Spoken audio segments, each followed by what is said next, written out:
feels like everyone's trying to like read the tea leaves on the Austin housing market. When you sit down with buyers right now, what's the biggest fear that they're bringing up to you?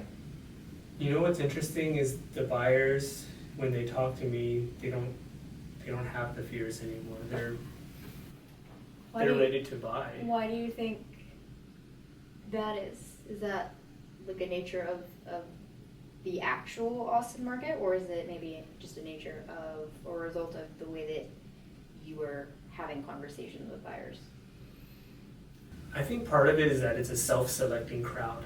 Like, I think the people for whom fear is a bigger driver for them, those people are not making a conversation with an agent on, hey, what does it look to, what does it look like to buy? Mm-hmm. Frankly, like, if somebody comes to me and there's a bunch of stuff that they have fears around,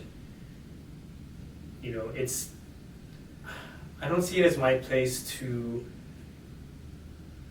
have them not have that fear, right? Like, it's their emotion. Like I don't try to convince. Like, I never try to convince somebody to not have that fear, mm-hmm. right? And there's uncertainty. There's plenty of uncertainty out there. There's uncertainty for me. There's uncertainty for everybody. There's a lot of stuff going on in the world right now, mm-hmm. And personally, I'm like, it's hard for me to even know if that's more than normal or if it's just because it's right now. Right. So, to go back to the earlier point, if the fear is like a really big thing for a specific person, they're probably not even thinking about buying because it's like the farthest thing from their mind. The fear is the first thing on their mind. Mm-hmm. You didn't ask this, but I'll say for me personally, I don't worry too much about it. Like, for me, it's almost like when there is a lot of fear out there and there's a lot of people standing on the sidelines, for me, that's usually a signal that I should be doing something. Because usually I find that if I'm personally doing something that the majority is not, for me that turns out, I like it that way. You generally turn out on the upside. Yeah, gosh, this gets into a much bigger conversation, but markets in general are driven by emotion. Yeah, whether it's the stock market or the real estate market, that's where a lot of big trends come from. So, something that was really interesting to me was back in the pandemic market, right, when things were just going crazy on the upside, like, many multiple offers, people had to put a lot of money down. That was when we had so many people calling us wanting to buy homes. Yeah. And it was the hardest time to be a buyer, but everyone wanted to buy. Whereas right now it's a very easy time to be a buyer, and people are buying, but it's not like, it's nothing like before. Like, many fewer people want to buy right now, that it's actually like a pretty easy time to buy. Cool. You mentioned the pandemic prices. Mm-hmm. Given that everybody knows that the Austin market sort of skyrocketed during that time, do you think that those prices have sort of like leveled out to kind of where they're supposed to be, or are they still kind of higher than where they're supposed to be? What's the current vibe of the Austin market? So we came down pretty hard off those tops. Okay. But it's been 4 years now, and really it's been bouncing around the same level ever since. So I don't have a chart in front of me, but if you look at the nationwide, kind of real estate trend chart, and you do the thing where you draw a trend line that kind of follows what it was before, what you'll see is that you have the trend line here, and that at some point the market went like this, and then it's now back to right around where that trend line would be. So, if you're looking at that line, then right now is kind of where we would have been if we had just been on the straight line instead of the big up and down. Okay, so it's basically kind of leveled out to where it's supposed to be. In theory, yes. Right? Yeah. It's all theoretical. Yeah. I have noticed in a a lot of your recent posts and newsletters that you are talking about hot neighborhoods and hot zip codes. What are some of your like major takeaways from the data that you're seeing for maybe people who aren't digging into our newsletters? So the most recent one I put out, I'm always looking at this stuff to try to see what the trends are also. So we basically analyzed 60 zip codes to see what's moving the fastest, what's moving the slowest.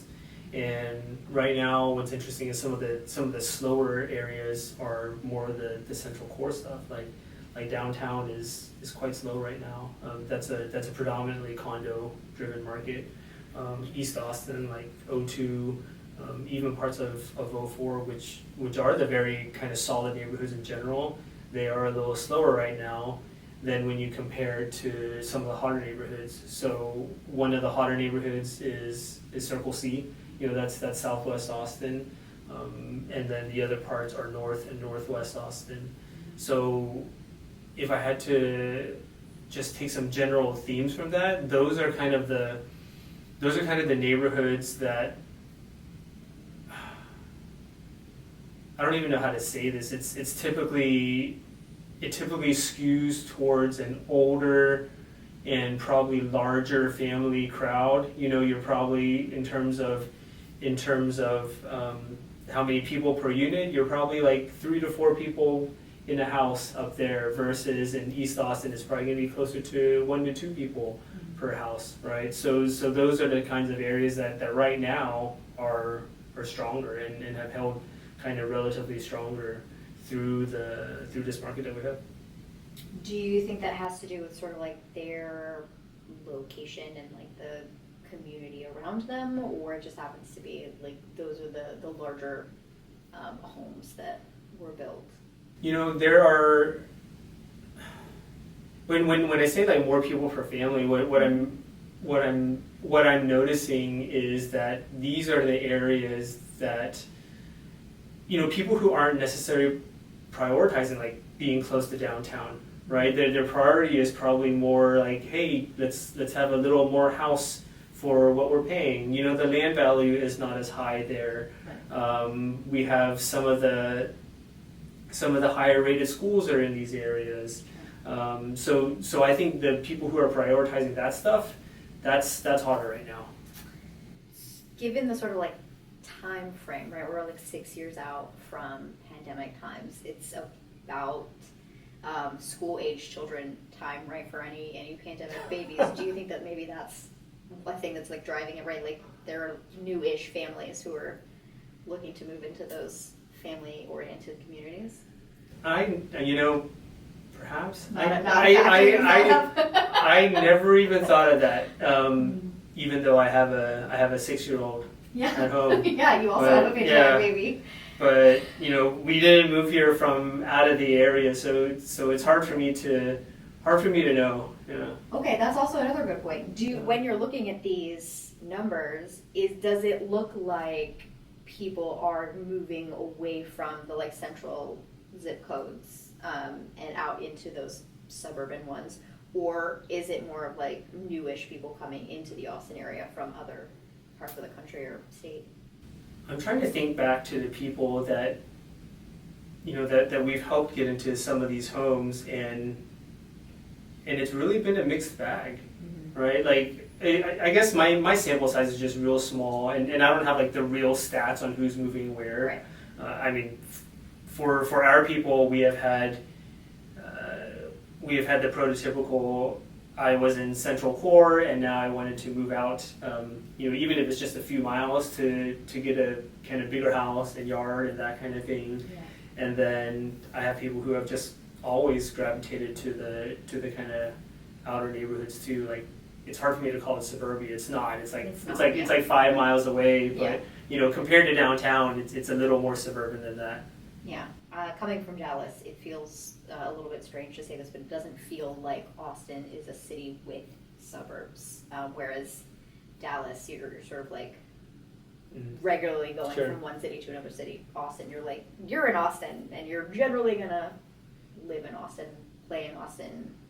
If you're in Austin, yes, but really all the circle of cities around us, Round Rock, Pflugerville, Cedar Park, those are all pretty much suburbs. Yes. I guess they could be considered them, except for they're growing massively and quickly. The growth there is higher right now than, once again, the stuff in the middle. Yeah. Do you think that has to do anything with the extraneous expenses that come with home ownership, like property taxes? Are they better property? I don't know. I own a home in Austin, so I don't know what property taxes look like in Georgetown and Round Rock and Kyle. I know Kyle's kind of blowing up like crazy right now. It could be a little mixed, but I'll say that what you might not expect is that the property tax rate is actually higher in most of those areas than it is in Austin. Like right now, if you're in a city of Austin zip code, you might be paying 1.78%, whereas in there's parts of Round Rock where I know I was seeing like 2.2, 2.6. They're not all like that, but Buda, there's some that are at like 3%. So a lot of the newer neighborhoods actually have higher tax rates. Is that down to like the like standard city tax rate, or are those results of the municipal utility?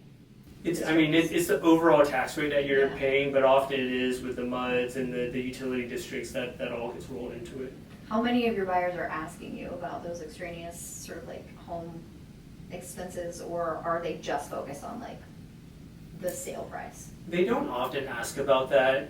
I will note, like, if it's a high property tax rate, I will make sure they see that and understand that, because it's something that, look, it may not in the end affect your buying decision, but you should at least know about it before you get into it. Like you don't want it to be a surprise. Nobody likes surprises when they have to pay a lot of extra money, or even $100 extra. You're like, whoa. What's this for? No one wants to throw money away. Right. I have heard a couple of people ask about the sort of the wild Texas weather, right, and how it's affecting properties just structurally, but also through insurance prices. Is that also something that you've been taking note of from buyers, or is it less of a concern, especially going into the hot, boring summer? I don't think, the hotness, I don't think that affects the insurance prices too much. Yeah. It seems like we have more thunderstorms nowadays, but that's also something that it's real hard for me to know the actual stats on it, right? You're not a meteorologist. Yeah, like this year we seem to have a lot more rain than we did last year. But right now is the typical time. If I think back to, we had some floods here like 10 years ago. That was Memorial Day. The year before that, there was, Shoal Creek got flooded on Memorial Day. So we're right around that time when we normally have that. I do remember last year that was not a thing at all. Everything was quite dry. So it moves a lot here. Yeah. And you don't think that, so the inconsistency is probably not going to negatively affect your insurance rates, right? Insurance rate have been going up no matter what happens, right? So they've been going up a lot. The lucky thing is the insurance, not that we like paying it, but in terms of the overall mortgage payment, it's the smallest piece. Yeah. Let's talk about something that's tangentially related to real estate, but not directly, right? It's the hot topic that everybody's sort of like talking about right now, and it's AI. Okay. Right. So I know that you've been talking to a lot of people who are using AI in their real estate businesses. What are some ways that you're looking at using AI in your business, or even for your personal life? Well, in my personal life, I mostly use AI to talk about fishing. Yes. And fishing spots and what kind of rigs I should use for fishing. Okay. Has it made you a better fisherman? It's helped me go out and feel like I know what to do instead of having to go through a lot of YouTube videos and reading random things. Right. So it's nice to have one voice and one answer on what I should do when I go out there. Okay. And then I go out there and test it, and that's that. Has it resulted in more fish? It has resulted in fish. Okay. Fish in general, that's Yeah. the win for fishing, right? Yeah. I caught a fish. Great. Yeah, exactly. Okay. for our real estate practice, there are people that are using it in a much deeper way than we are or I am. Mm-hmm. But I think two things that I've been using it for is one, there are things that we have, our team of assistants help with, right? Like sometimes it's just like a process thing, like paperwork and forms and putting data in one place. So I'm finding that AI is really helpful for me to build these systems to really automate a lot of that kind of clicking and filling out of things. So the bureaucratic busy work. Yeah, so that's helped a lot. Something else that has really helped me is being able to use it to automate stuff like collecting statistics. Earlier we talked about the zip codes and how I was looking through 60 zip codes to do this stuff. Before I would have just picked like maybe 15 of them and manually gone through them to look at the stats that I want. But instead of that, I was able to make some script that went through all of them and just dumped out the spreadsheet for me, and it just made it a lot easier for me to look at the to be curious about things and be able to find it without it taking just half my day. Yeah. Yeah. What are some really big sort of wins that other people are using it to do? Like, what's something that kind of blew your mind that you haven't dipped your toe into just yet? How about I talk about something that kind of blows my mind in the opposite way? Okay. Kind of a pet peeve of mine is AI writing. Yes. Right? And I don't mean like AI does a really good job of, let's say I want to evaluate some kind of deal. It does a really good job of like giving me a summary of everything. That stuff's cool. But something that I notice is that a lot of people are all of a sudden putting out a lot of content. All this stuff that is clearly written by AI. Yeah, like I know how these people talk. That's not them. I also know at this point like how AI talks. It's very much that, and I don't really like that. Yeah. I get it. It's easy, but and look, I even know like there's ways you can make it sound a lot more like you. But I'm personally making an effort to anything that I put out there that's like written, that's written by me, like it's actually like written by me, right? So it's not going to be perfect. I'm not a writer, but I still want, like, if somebody's going to take the time to read what I wrote, I want it to be something that I wrote, right? Like, it really bugs me when people send something from them that's supposed to be written by them, but it's like, hey, I wrote it. Because I'm like, I could have asked Claude or ChatGPT myself. Yeah. So that's one thing that I will put an effort to not use AI on is the written word. Right. Yeah. The information that you're putting out there is from you. Yeah. Have you used AI to do anything fun? Other than fishing, right? Like, have you made any crazy AI-generated images or videos of yourself doing something you wouldn't normally be doing, like skydiving, or I would say jet skiing, but you've done that, so.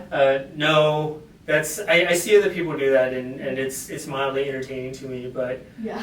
I just don't.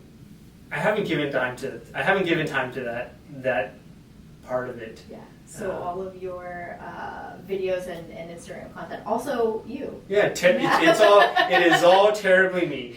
Yeah. It's all terribly authentically you. Yeah, That's the way it should be. Exactly.